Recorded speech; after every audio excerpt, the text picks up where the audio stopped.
கணவரை இழந்து 2 ஆண்டுகள் ஆகிவிட்டது. 39 வயதான நந்தினி தனது கணவரின் கார்மெண்ட்ஸ் நிறுவனத்தை தனியாக நடத்தி வந்தாள். வெளியில் பார்க்கும்போது அவள் ஒரு கண்டிப்பான கம்பீரமான முதலாளி அம்மா. ஆனால் அவளது மனதிற்குள் ஒரு ஏக்கம். கணவர் இல்லாத அந்த பெரிய வீட்டில் தனிமை மட்டும்தான் அவளுக்கு மிஞ்சி இருந்தது. அவளது நிறுவனத்தில் புதிதாக சேர்ந்த மேனேஜர் தான் கதிர். 34 வயதான கடுமையான உழைப்பாளி, நேர்மையான குணம். வேலைக்கு சேர்ந்த முதல் நாளே, அம்மா, இந்த நிறுவனத்தோட வளர்ச்சியையும் உங்களுடைய நிம்மதியையும் தான் எனக்கு முக்கியம்.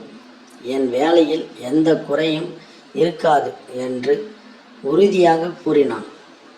நந்தினி அவனை ஒரு சாதாரண மேலாளராகத்தான் பார்த்தாள். ஆனால் கதிரின் பொறுப்புணர்வும் அவசர காலங்களில் அவன் காட்டிய அக்கறையும் நந்தினியின் மனதில் ஒரு தனி மரியாதையை ஏற்படுத்தியது.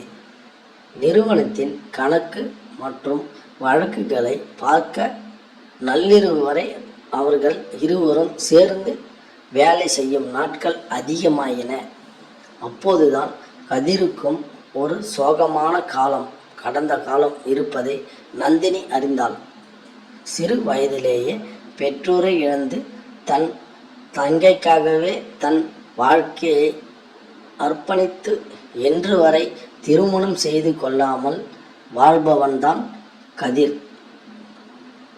இருவரின் தனிமையையும் பொறுப்புகளும் அவர்களை அறியாமலேயே ஒருவருக்கொருவர் மெல்லிய நட்பை உருவாக்கியது.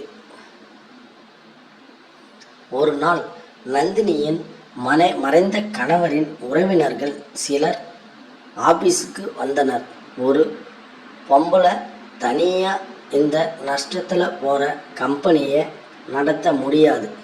உன் கணவன் இல்லாத இந்த நேரத்துல சொத்துக்களை எங்க கிட்ட ஒப்படைச்சிட்டு நீ அமைதியா போயிடு என்று நந்தினியை எல்லார் முன்னிலையிலும் அசிங்கப்படுத்தினர். பின்பு அவர்கள் பேசிய அந்த வார்த்தைகள் நந்தினியின் நெஞ்சை குத்தியது. தன் கேபினுக்குள் சென்று கதவை மூடிக்கொண்டு யாரிடம் காட்டாத தன் பலவீனத்தை கண்ணீராக கொட்டினாள்.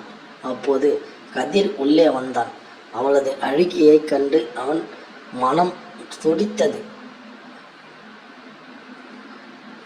மெதுவாக அவள் அருகில் வந்து, உங்க கணவன் இல்லைனா என்ன முதலாளி அம்மா, நான் இருக்கேன். உங்களுக்கு இந்த நிறுவனத்தையும் உங்களுடைய கௌரவத்தையும் யாராலும் தொட முடியாது. ஒரு ஊழியனா மட்டும் இல்லை, உங்கள் நிழலாக நான் துணை நிற்பேன் என்றான். அந்த வார்த்தைகள் நந்தினிக்கு ஒரு புதிய எனர்ஜியை கொடுத்தது. அடுத்த நாள் கதிரின் துணையோடு அந்த உறவினர்களின் சதியை முறியடித்தாள். நந்தினி கம்பெனியின் பெரும் லாபத்தை நோக்கி நகர்ந்தது. ஆனால் ஆபீஸில் உள்ள சிலர் முதலாளி அம்மாவுக்கும் மேலாளருக்கும் ஏதோ தொடர்பு இருக்கு என்று தவறாக பேசத் தொடங்கினர். இந்த கிசுகிசு நந்தினியின் காதுக்கு எட்டிய போது அவள் மிகவும் வருந்தினாள். கதிரை அழைத்து, என்னால் உங்கள் பேருக்கு களங்கம் வரக்கூடாது கதிர், நீங்கள் வேற வேலைக்கு போயிடுங்க என்று கண்ணீருடன் கூறினாள். உடனே கதிர் அதற்கு புன்னகையுடன், உலகம் எப்பவும் அப்படித்தான் அம்மா பேசும். உங்கள் மனதுக்கு என் மேலே மதிப்பு இருந்தால் போதும். இந்த கதிர் உங்கள் கையை எப்பவும் விடமாட்டான் என்றான். அந்த வார்த்தைகள் நந்தினிக்கு பெரும் தைரியத்தை கொடுத்தது. நாட்கள் நகர்ந்தன. நந்தினி ஒரு முக்கியமான முடிவை எடுத்தாள். தன் குடும்பத்தினரையும் கதிரின் தங்கையையும் அழைத்து, என் வாழ்க்கையின் இருண்ட காலத்தில் எனக்கு உறுதுணையாக ஒளியாக வந்த கதிரை என் கணவராக ஏற்றுக்கொள்ள ஆசைப்படுகிறேன் என்றாள். கதிரின் நேர்மையை அறிந்த குடும்பத்தினர் உடனே மகிழ்ச்சியோடு சம்மதித்தனர். எந்தவித ஆடம்பரமும் இல்லாமல் ஒரு கோவிலில் இருவருக்கும் எளிமையாக திருமணம் நடந்தது. கணவனை இழந்த வலியோடு வாழ்ந்த நந்தினியின் அந்த வாழ்க்கையில் கதிரின் தூய்மையான அன்பும் மரியாதையும் ஒரு புதிய அத்தியாயத்தை கொடுக்க தொடங்கி வைத்தது.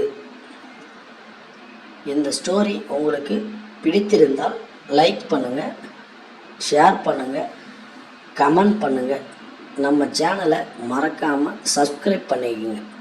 அப்போ தான் நம்ம போடுற ஒவ்வொரு வீடியோவும் உங்களுக்கு வரும். Thank you friends.